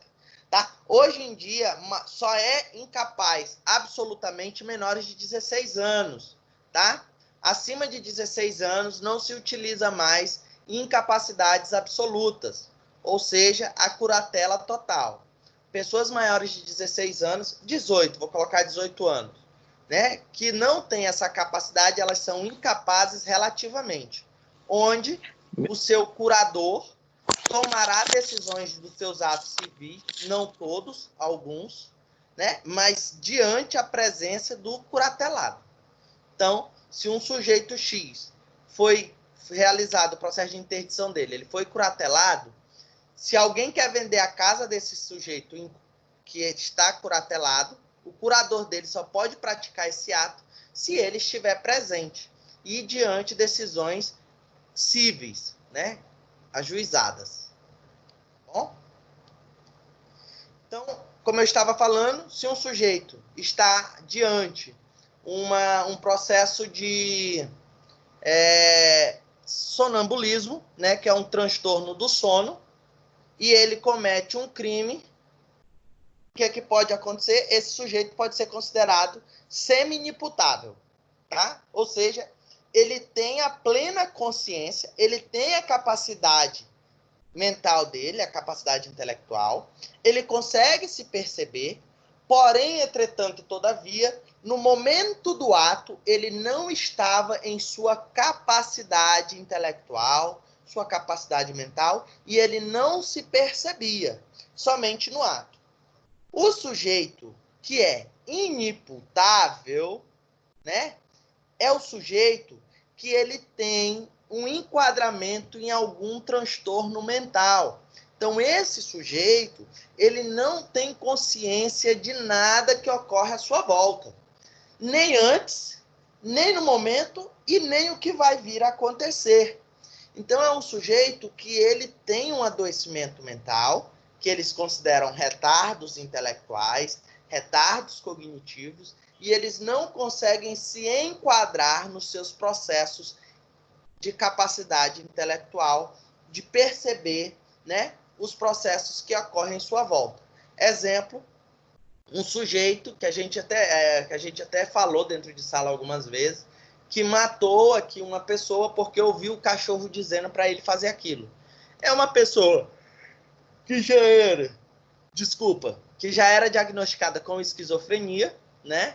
E quando ele faz isso, o ato, antes disso, ele já não tinha sua capacidade intelectual, e ele, no momento do ato, ele não tem noção do que vai acontecer, qual é o efeito dessa causa. Então, a causa, matar alguém. Efeito, essa pessoa morrer, não retornar e eu ser preso. A pessoa que não se percebe, ela não tem a capacidade de perceber-se, ela não vai ter a capacidade de compreender a causa nem o efeito, porque ela não tem plena consciência sobre os seus atos, nem antes, nem depois. Ok? Até aqui? Ok, mas eu não tô velho para ficar retardado não, viu, bicho? É o quê? Ainda não tô velho para perder o sentido para me atribuir eu. Não, mas curatela, não. Ainda não preciso de curatela, não. Mas ninguém citou você, não. Usado para idoso, né, professor? É o quê, velho? Ele falou, esse curatela, ele é muito passou usado batido, no lei civil aí para idoso, na lei do idoso. Tá, mas ela não serve só para idoso, não. Ela não serve só para idoso, não, tá? Se uma pessoa de 20 anos ela não tem uma capacidade intelectual, ela pode ser curatelada. Olha aí, tá vendo? E nem todo idoso ficar recebendo o salário do Hércules no lugar dele. No caso, assim, eu tendo a curatela do Hércules, eu posso ficar recebendo o salário dele? Não, porque o Hércules ele não tem capacidade relativa. O Hércules ele é um sujeito que tem aí a sua plena consciência. Caso ele tivesse. Ah, caso ele tivesse. Sim, mas aí é que tá. Um dos erros que as pessoas... Foi bom você falar isso, o Wellington, que as pessoas pensam assim, ó. Eu vou ter a curatela de um sujeito X e eu vou poder responder por ela de forma ampla todos os atos, por exemplo, receber o salário dela. Errado, tá? Conforme o processo civil de 2002, que foi reformulado, né, de acordo com a curatela, toda curatela ela deve ser feita de forma judicial e há tempos em tempos, vamos dizer, há alguns anos, acho que a cada ano, deve ser feito, né, uma prestação de contas com o Poder Judiciário, onde o Poder Judiciário terá consciência sobre o que está acontecendo, o que você está fazendo com a curatela que você tem de determinado sujeito. Se você for considerado aí, que você fizer, né, o que a gente fala sobre vício de consentimento, se você estiver utilizando de vícios de consentimento, conforme o processo civil, você pode ser enquadrado aí ou em dolo, né, que é o dolo é quando você se utiliza de um meio para se beneficiar, você pode perder a curatela e você pode responder processualmente diante disso, um processo penal, tá? Professor. Oi. Professor, e no caso contrário, digamos que uma senhora conseguiu a curatela de uma mulher deficiente, mas essa senhora não tem filhos, só tem irmãos, e os irmãos tendem a pensar que por ela ter uma herança, ter casas, quando a senhora morrer, a casa vai ficar para os irmãos e não, no caso, para a neta, que é curatelada. No caso, ao contrário, né? Vamos dar um exemplo. Vou pegar aqui, vou escrever aqui para a gente desenhar. Vamos supor. Aqui é a senhora. Ela tem a curatela da neta, senhorita K, certo? Deficiente que... Certo. E maior essa de senhora idade. tem quantos filhos? 6 filhos. Vamos colocar 6 filhos. Não tem nenhum filho, não tem nenhum filho. É neta ela não de tem criação. filho? Não. Então, só elas duas. Isso. Hã? Só tem filhos de criação, mas nada que comprove. Nada de nenhum atestado, Não, nenhuma mas certidão, nada. hoje, conforme o direito civil também, né, voltado para a família, se esse filho que é de criação, se for comprovado perante juiz que ele realmente foi criado por essa senhora aqui, tá? Ele pode ser considerado o sucessor dela, tá? Mas no caso, Hoje quem nós quer temos o vários tipos de direito, família. mas no caso, quem quer o direito são os irmãos que Irmãos fazem de conta quem? do Dela aqui? Isso, da senhora. Não que os filhos não têm direito. Quem tem direito são os irmãos. Entendeu? Tá, os irmãos estão aqui. Os irmãos querem o direito dela. Isso. Pois é. O que que acontece? Se ela tem esse filho aqui, que a gente considera isso aqui, conforme o direito civil da família, uma família afetiva, né? Hoje a gente tem esse direito de família. Uhum. Se ela vir a falecer, lógico, vai ter todo um processo onde quem vai receber o processo de herança daqui será o parente de primeiro grau mais próximo. No caso, os pais seriam, como os pais já tiverem falecido, os irmãos, o esposo, mas se ela realizar um testamento, ela pode deixar a herança para esse filho aqui, ela se declarando família afetiva dele. E aí todo o direito de herança dela vem para ele. Os irmãos em si não têm direito à herança que não esteja em testamento, tá? Mas testamento é válido aqui no Brasil, professor? Sim, com certeza. E no caso da a construção de inventários. Para mim não tinha validade aqui no Brasil, não, porque conversei com um amigo meu, um negócio sobre herança, assim, que ele também está se formando em direito. Ele falou para mim que não tinha direito. Aliás, que sendo filho tem direito, o cara não tem escolha para quem ele vai deixar as coisas dele, não. É claro que tem. Se ele quiser deserdar um filho, ele deserda, rapaz. Isso existe. Eu acho que o artigo até o 1500, tá aqui, ó. Artigo 1857, tá? Do Código de Processo Civil.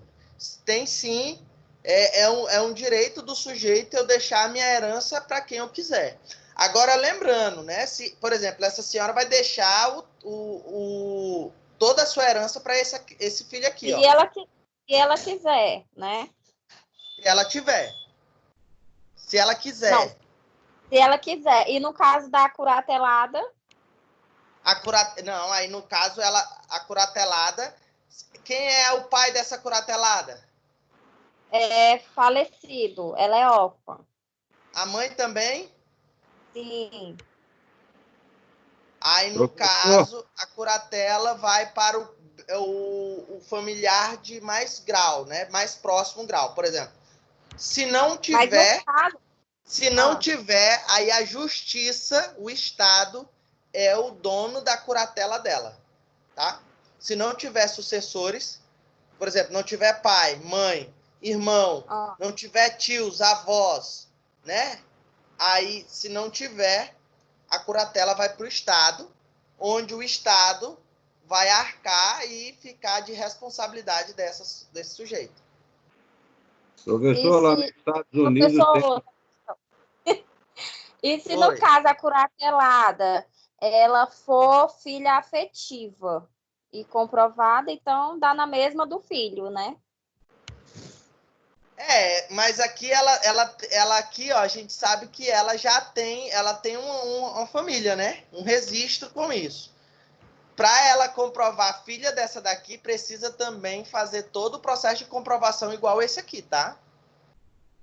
Entendi. Mas em relação à curatela dessa daqui, se essa daqui vir a falecer, e esse daqui, que é irmão, vamos supor, afetivo dela, ele que fica com a guarda, com a curatela, tá? Uhum. Se ele se negar, que é um direito dele, negar-se à curatela, e não tiver ninguém que se responsabilize, vai para o Estado. Porque, no caso, quando foi feita a curatela, foi feito todo um processo judicial, onde teve que comprovar que a curatelada era órfã de pai e mãe, que a senhora não tinha esposo, que a senhora não tinha filhos, tudo isso, entendeu? Mas a Comprovando com curatela em documento. relação a ela comprovar que ele é filho não tem nada a ver, tá? Não tem uma ligação direta com isso aqui, não. Que a senhora não tinha filhos nenhum e nem esposo, entendeu? Mas não tem problema. Se for comprovado, né, entre testemunhas, tudo, que ele realmente morava e ela considerava ele como um filho, e se ela deixar um testamento para ele, né, já é judicialmente válido. Tem que estar registrado em cartório, tá? E judicialmente. Hércules, você ia falar? Aqui no Brasil, o menino aí estava falando que não tem essas coisas. Tem. O problema é que raramente uma dessas pessoas faz um testamento. O que acontece? Quando morre um pai que tem muitos filhos, eles vão fazer o quê? Corre todo mundo para inventário, que é tipo uma partilha de bens. Agora, lá nos Estados Unidos, tem muitos ricos lá que faz o testamento, às vezes não deixa para nenhum parente, deixa para um cachorro. Aí eles pegam, nomeiam uma curatela para ficar tomando conta do cachorro e dando, entendeu, prosseguimento nos bens. Você sabe disso, não sabe como é que funciona lá, né? Mas veja bem, pessoal, aí a gente está entrando em processo civil, a gente vai deixar nossa aula de processo civil para um outro momento. Vamos retornar ao direito penal. Uhul, chega logo. Vamos lá. Pois bem, a imputabilidade, como eu falei, é a capacidade, olha só, é a capacidade da pessoa, de um indivíduo, compreender e autodeterminar seu comportamento. Ou seja, eu compreendo o que está acontecendo à minha volta e eu me determino nesse comportamento. Eu sei, eu consigo controlar. É diferente, pessoal, de uma pessoa que é cleptomaníaca. O que é o cleptomaníaco? Para quem não sabe, cleptomaníaco é um transtorno em que as pessoas elas furtam objetos totalmente sem valor, né? Que por exemplo, vamos supor, eu pego esse controle e roubo ele. Eu tenho condições de comprar ele. Ou então esse mouse. Eu roubo esse mouse, eu tenho condições, mas veja bem, eu tenho a capacidade intelectual de perceber, eu percebo que eu não preciso, eu percebo que aquele ato é ilícito, né? Mas eu não consigo me determinar, eu não consigo me controlar, porque é uma patologia. Eu poderia ser considerado semi-imputável. Eu não me autodeterminei. Quando o sujeito se autodetermina, ele percebe que o ato é ilícito e ele consegue controlar o seu comportamento de não realizar. Tá bom? Beleza? O autor de um delito deve possuir... Só um instantinho. Deve possuir o entendimento acerca de seu ato. Ou seja, qual o comportamento ilícito que eu estou tendo? De seus resultados. Qual vai ser o resultado desse delito? Poxa, se eu esfaquear uma pessoa, qual vai ser o resultado? Será que essa pessoa vai morrer? O efeito. O efeito é o quê? Eu ser preso. Eu ter o meu comportamento ali, né, a minha liberdade privada, para lhe ser atribuída a responsabilidade jurídica, que é a imputabilidade, tá? Ou seja, eu sou imputado. Então, toda vez que uma pessoa disser assim, ó, fulano foi imputável, ele foi imputável no crime X. Esse sujeito, a gente pode dizer que ele tinha capacidade de discernimento do seu ato e de se determinar-se para aquele ato. Ele tinha outras possibilidades. Ele podia escolher outro ato de se realizar, mas ele escolheu aquele. Então, ele é um sujeito imputável. Todos os transtornos que nós vimos nas nossas aulas anteriores São pessoas que se enquadram e podem se enquadrar em inimputável, né? Ou semi-inimputável, exceto o transtorno antissocial sujeito com psicopatia. Sujeitos antissociais são considerados imputáveis. Por quê? Porque pessoas que são psicopatas, como nós vimos, elas têm conhecimento sobre o ato, ela tem conhecimento, discernimento, se determina, ela compreende os resultados e os efeitos. Por que que ela realiza esse ato? Porque ela não tem um processo de emoção, nem empatia, nem afeto pelo outro, né? Ela realiza porque o prazer dela está em realizar atos criminosos como assassinar uma pessoa, abusar sexualmente, abusar psicologicamente. Para isso, para se considerar esse processo, a gente precisa fazer uma avaliação psicológica, onde eu vou se utilizar de instrumentos da psicologia, como entrevista, teste psicológico e entre outros instrumentos, para que eu possa analisar e avaliar se o sujeito ele é inimputável, semi-imputável ou imputável, tá? É de papel do psicólogo, né, realizar essa avaliação. Antigamente, olha só, isso é papel do psicólogo penal. Anteriormente, esse trabalho ele era de responsabilidade do psicólogo judiciário. Ele que fazia isso antigamente. Ele fazia essa avaliação diante um júri. E esse júri iria destacar se aquele sujeito era ou não imputável e inimputável. Com o tempo para cá, foi se dado atribuído ao psicólogo o processo avaliativo.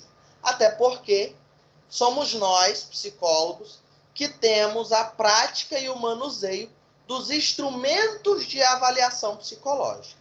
Tá bom? Isso foi só para vocês entenderem e compreenderem. Certo? Professor. Oi. Hein, professor?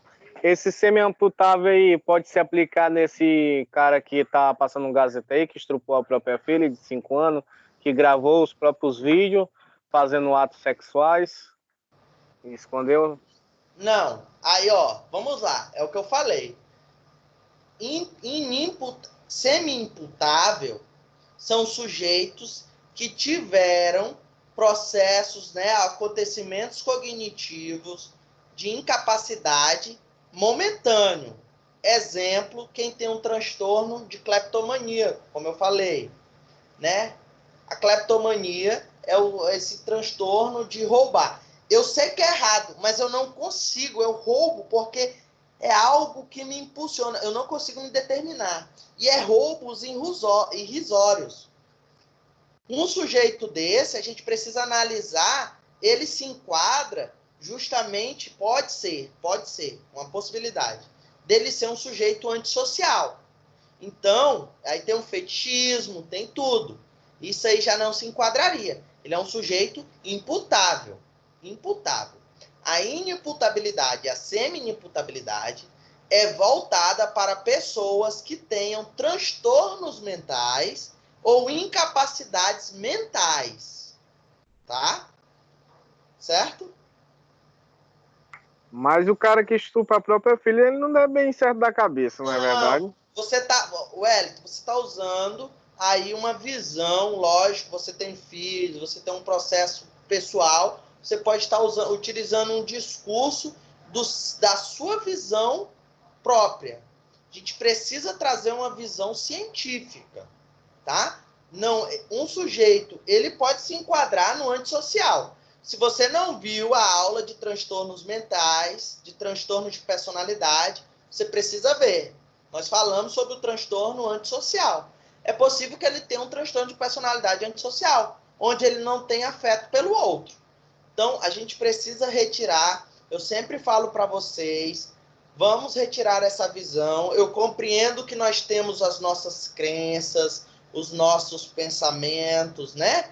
Mas a gente precisa se desfazer deles nesse momento e ter um olhar jurídico e um olhar mais científico, tá? Eu compreendo, é possível que ele tenha um transtorno antissocial, sim, né? Mas existem pessoas, como a gente já viu em perversão, que fazem isso por um prazer totalmente cruel, tá? Por isso que eu citei.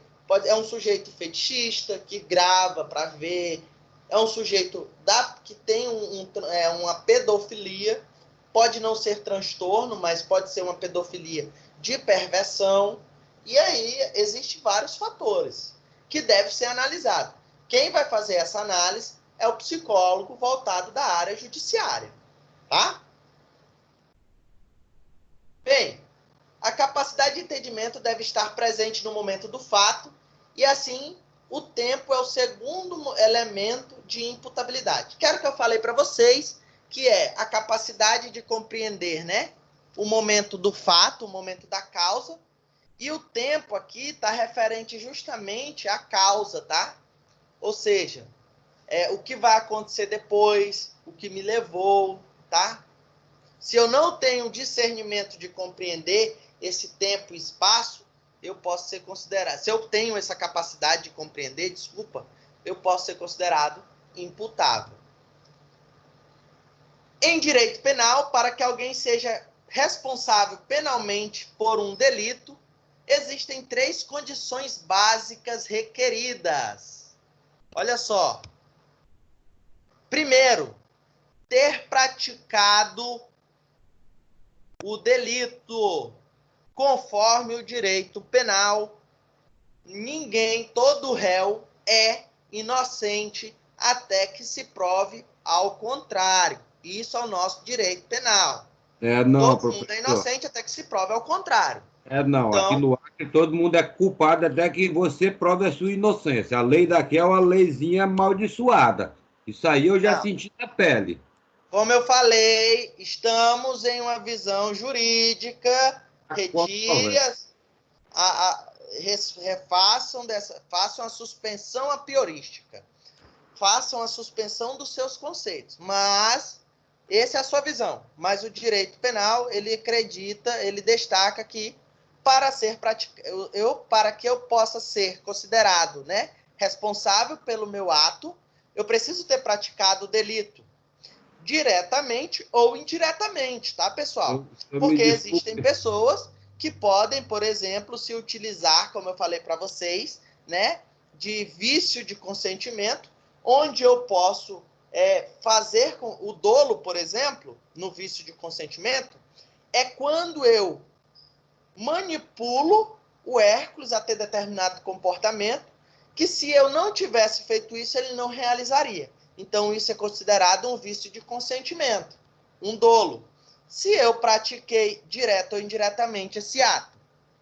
Segundo critério para ser imputável, a época do delito, eu preciso ter entendimento do caráter criminoso da minha ação.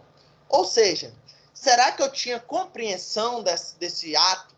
Será que eu compreendo? Será que ao analisar eu percebo de fato o que está acontecendo?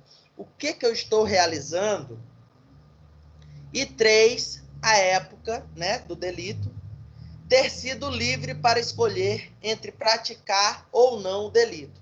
Ou seja, eu tinha outras formas de realizar e resolver determinados comportamentos, determinados processos, né, existentes. Se eu tinha o livre-arbítrio para escolher um outro comportamento, eu posso, e eu escolhi aquele ato, eu sou considerado imputável.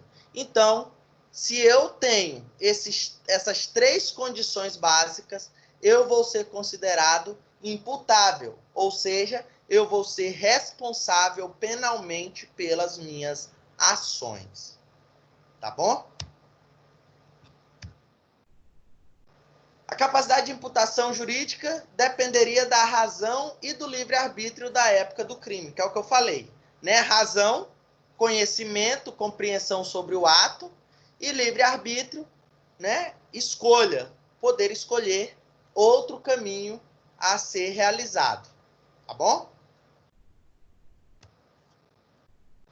Esta habilidade pode ser total, parcial ou nula, que é o que nós falamos. Ou seja, eu posso ter capacidade total, eu posso ser imputável, responder pelos meus atos totalmente, parcial, eu posso ser inimputável, eu não tinha somente capacidade de compreensão, de entendimento e determinação no momento do ato, ou nula se eu for inimputável. Eu tenho um transtorno mental, um transtorno de personalidade, uma incapacidade cognitiva e também de não se perceber em determinados atos. Tá? Aqui é o que eu falei sobre imputável, semi-imputável e inimputável. Eu espero que tenha ficado claro sobre essa questão do que é imputável, semi-imputável e inimputável para vocês. Isso aqui eu já falei, né? Autodeterminação, caráter, tá? Bem, pessoal, para esse processo de imputabilidade, né? Ou seja, se responsabilizar pelos atos, ela só se exclui em algumas hipóteses. Olha só, quero que eu falei agora há pouco.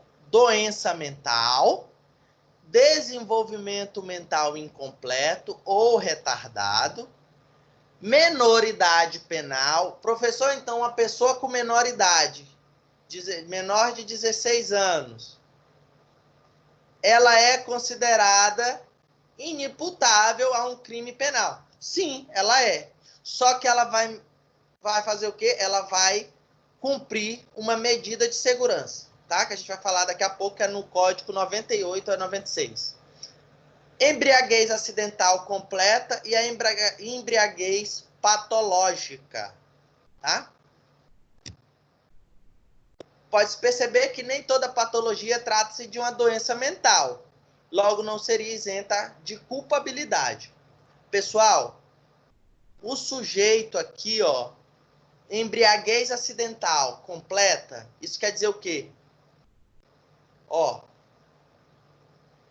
o sujeito aqui, ele não vai ser isento de culpa, tá?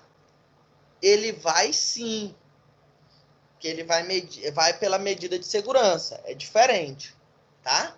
Só para vocês terem uma noção. Para comprovar se o indivíduo é realmente considerado inimputável, existem 3 sistemas de formas distintas que facilitam para diagnosticar, que pré-seleciona esse autor chamado Jesus. Então, vamos lá. Primeiro, é o sistema biológico. Leva-se em consideração, né, em conta a causa e não o efeito. Condiciona a imputabilidade, a inexistência de doença mental e de desenvolvimento mental, deficiência de transtornos psíquicos momentâneos. Isso quer dizer o quê?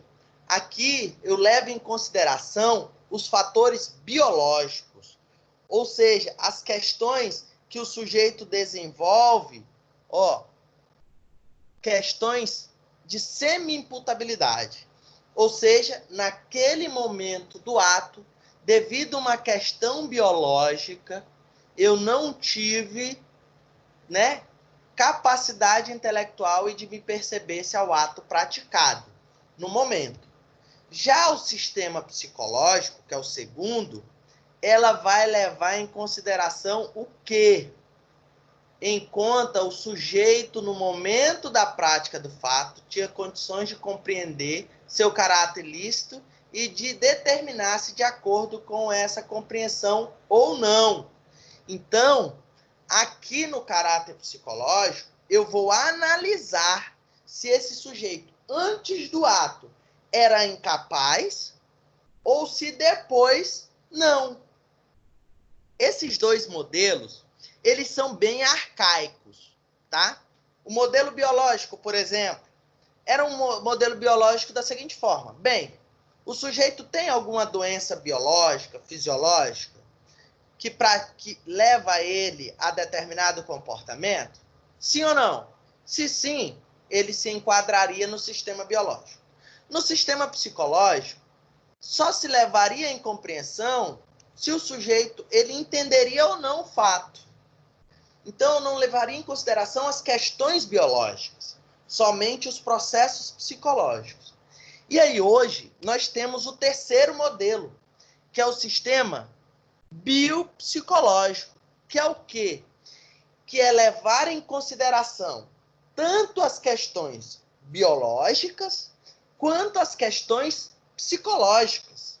Então, hoje, o modelo dito, né, compreensível e atuável é o modelo biopsicológico, que é o quê? Considera o sujeito, né, só é inimputável o sujeito que, em consequência da anomalia mental, não possui capacidade de compreender o caráter criminoso do fato e de se determinar de acordo com essa compreensão. Então, hoje, eu posso considerar um sujeito inimputável levando essa ideia, tanto biológica como psicológica, realizando o que nós chamamos de avaliação psicológica. Uma avaliação detalhada e minuciosa. Tá? Ok? Professor, você quer fugindo da sua aula um pouco, mas você, como psicólogo, o nosso amigo citou o caso desse cidadão que estuprou a própria filha.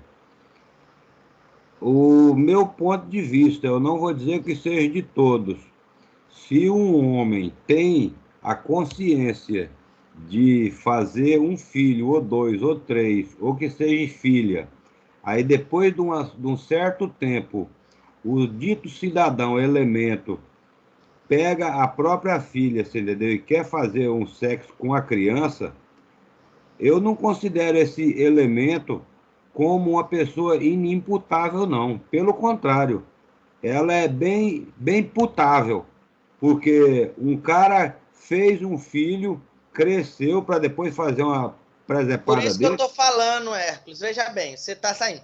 As pessoas inimputáveis, acabei de falar, ó, são consideradas pessoas que não têm capacidade de compreender o caráter criminoso. Isso aqui só é possível se o sujeito tiver, aqui ó, alguma doença mental ou transtorno mental.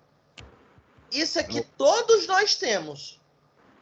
E eu vou avaliar como psicólogo essa compreensão, de determinar-se. Poxa, ele tinha outra escolha não fazer? Tinha, mas ele escolheu fazer aquilo. Então ele já não pode ser considerado inimputável, pessoal. Para ser considerado inimputável, o sujeito ele precisa não compreender isso. Tá? E no caso, professor, ele também foi acusado de ter molestado a irmã dele há anos atrás, Então, ele já não é um caso, né, de inimputável, pessoal. Vocês estão trazendo um caso aí, avulso. Mas existem casos aí de inimputabilidade. Exemplo que eu usei aqui, o sujeito que matou uma pessoa porque ouviu um cachorro pedir para fazer isso. Né? Aquele vídeo que eu mostrei para vocês, o sujeito ouvia as vozes da terra para matar tal fulano. Considerado inimputável, conforme o nosso, né, processo penal. Professor? Tá? Oi. Alguém que é inimputável, ele pode planejar o crime? Ele tem essa capacidade? Por exemplo, no caso do... Alguém que é inimputável, ele tem essa capacidade de planejar o crime? Por exemplo, o caso do Adélio, que tentou matar o presidente. Hoje mesmo estava passando na televisão sobre isso, né? Que ele... Depende. O sujeito inimputável, ele pode planejar, mas só para responder logo a sua pergunta, você continua. O sujeito inimputável, ele pode planejar, mas o planejamento dele não é um planejamento racional. Por exemplo, você não vai ter um planejamento de fazer determinados... Não, você vai fazer, mas eu fiz isso porque a voz do universo falou, né? Para me fazer assim, fazer aquilo. Não foi um planejamento próprio, né? Que muitas pessoas têm. É um planejamento meio fantasioso. Professor, e é sobre o caso daqueles meninos que entraram no colégio e mataram um bocado de criança do colégio, entendeu? Que pegaram qual negócio de videogame, assistir jogando videogame. Tá, aquilo ali, o videogame, eu já até citei em outra aula, o videogame ele foi um estopim, né? Foram crianças que foram maltratadas na escola, que passaram por um processo de constante bullying, não conseguiram lidar com o sofrimento e viram que a violência era uma forma de retirada daquele sofrimento. E depois, quando eles cometeram aquilo, não souberam lidar, por exemplo, não soube lidar com a dor e a angústia de ter matado alguém e depois se suicidou. São outros casos, tá? Não são casos de imputabilidade, tá? Bem... Professor, se caso eu entro naquele fórum ali e mato 3 promotores de justiça, aí eu digo que as vozes do universo mandaram eu matar eles, porque... Não é só assim, não. Não é só assim, não, Hércules. Esse é o problema. O que falta é a compreensão de como se dá a inimputabilidade. A inimputabilidade, ela se dá através, que é o que eu estou falando, de uma avaliação psicológica, onde o psicólogo vai utilizar de instrumentos para analisar e avaliar você naquele ato. Pode ter certeza que você fizer isso e utilizar esse discurso, né, no caso, utilizando de perjúrio, né, que pode ser considerado diante ao júri, se você, com o seu advogado, ou você declarar isso, você vai ser descoberto, porque o psicólogo ele vai utilizar instrumentos que vai saber que você tem capacidade intelectual e de perceber, de escolher, né? Então, isso é uma avaliação, isso é um instrumento utilizado na psicologia, são instrumentos científicos testados no mundo inteiro. Então, não tem como. Se o psicólogo estiver levando a dele igual aquele do Adélio lá, o cara fica como louco. Tá, vamos lá. A medida de segurança é um tratamento alternativo que se dá ao réu que praticou um crime, do qual se deveria imputar-lhe culpa. Porém, sua culpabilidade se faz de forma diferenciada, através da aplicação de medida de segurança. Então, assim, pessoas que são consideradas inimputáveis e não se foi aplicado a imputabilidade a elas, ou seja, uma pessoa que tem um transtorno mental, cometeu um crime, ela vai sim ser, né, sua punibilidade se faz de uma forma diferenciada. Elas podem ser internadas em hospitais psiquiátricos, né, ou elas podem sofrer aí o tratamento que nós chamamos, né, que existe 2 formas que pode ser aplicada. Ou internação compulsória, tá? A internação, a primeira é a internação. Olha só, a medida de segurança pode ser aplicada de 2 formas. Internação e tratamento ambulatorial, conforme o artigo 96. A internação, ela é muito praticada em relação de pessoas que têm transtornos mentais. Exemplo, o Hércules, como ele usou o exemplo aí, mata 3 pessoas e diz que ele é inimputável. O Hércules não vai ficar em casa, ele vai cumprir a pena dele em um hospital psiquiátrico, né? Lá, a pena dele será lá. Se uma pessoa que fez uso abusivo de algum álcool, né? São pessoas que são alcoólatras, por exemplo, e cometeram um delito, dirigiram embriagado e atropelaram alguém, deixou a pessoa gravemente ferida. Ela pode ser internada, um tratamento ambulatorial, primeiramente, e depois ter uma internação em uma clínica de recuperação, tá?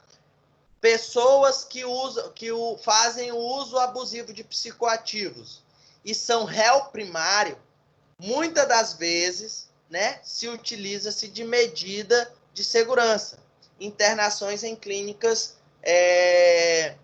de recuperação, tá? Réu primário.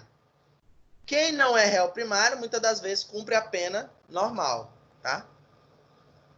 Certo? Essa é a medida de segurança. Essa foi a nossa aula. Dúvida?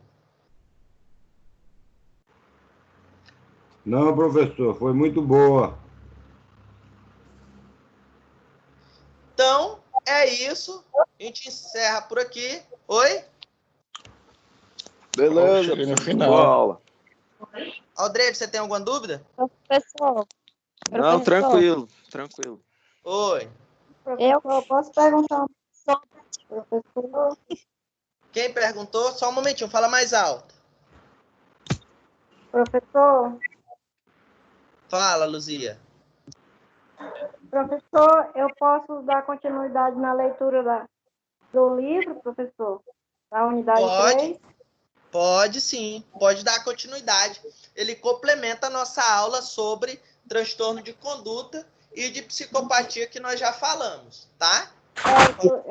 Eu já estava vendo aqui no livro. Pode dar continuidade. Obrigada. Professor, Maria Auxiliadora ia falar? professor, Oi? Eu só queria falar. Só um momentinho, Mariana. Fala, Túlio. nesse caso aí do jovem, né, que usou psicoativo e tal, ele causou um acidente, beleza. Aí ele é classificado aí como semi-imputável, é? Semi-imputável, pode ser considerado semi-imputável. Aí passou o efeito do psicoativo, aí ele vai para a medida de segurança, é isso? Isso. Bacana. Se ele for considerado semi-imputável, né? Entendi. Mariana, quer dizer, então, que o cara vai lá cheio da maconha, faz a merda e pode ser considerado, professor? Mariana, isso são pessoas que são usuárias de forma patológica, Hércules. Não utilize, pessoal, vamos se desfazer desses conceitos pejorativos. Estou batendo nessa tecla há muito tempo. Vamos fazer uso de uma linguagem mais técnica e científica. Vocês vão ser futuros juristas. Não tenham esse pensamento apenas. Eu perguntei isso aí, senhor, entendeu? Porque existe louco que faz isso. Não é que eu vá querer fazer ou que tem essa ideia, não. É porque Mas é como eu te falei, Hércules. Advogado, a gente vai encontrar vários tipos de cliente que mente pra gente. Tá, mas é o que eu te falei, para ser inimputável tem toda uma avaliação a ser feita. Não é assim, é usuário e já foi, entendeu?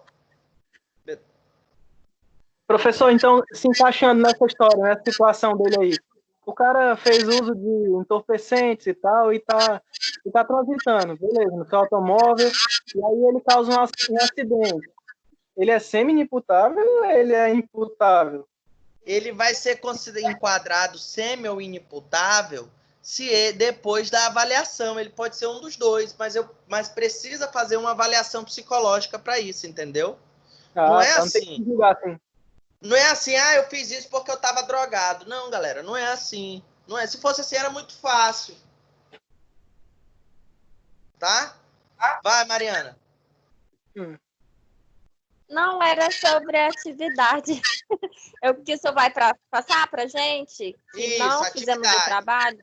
Eu vou passar 4 questões lá no Classroom para quem não fez a atividade da análise do filme. 4 questões estará lá no Classroom para se responder. Eu vou colocar amanhã, tá? Vai valer, professor? Essa atividade aí, ela valia uma pontuação. Agora essa outra vai valer menos porque não entregaram na data, tá? E professor? Qual é o prazo dessa atividade agora? Fala, o argumento. A questão desse... Eu fiz a atividade, só que eu não entreguei. Como é que eu faço? Você fez? Fiz. Tá. Fala o seguinte, você faz as questões. Como a aula está concluindo, aí você faz as questões lá. Vai ser 4 questões voltadas para a aula anterior, tá? Beleza. Tá? Então, Pessoal, se é só isso, eu vou encerrar aqui a gravação. Boa noite e até semana que vem. Vai postar uma aula gravada, né, Júlio? Vou postar a aula. Uhul! Falou! Falou!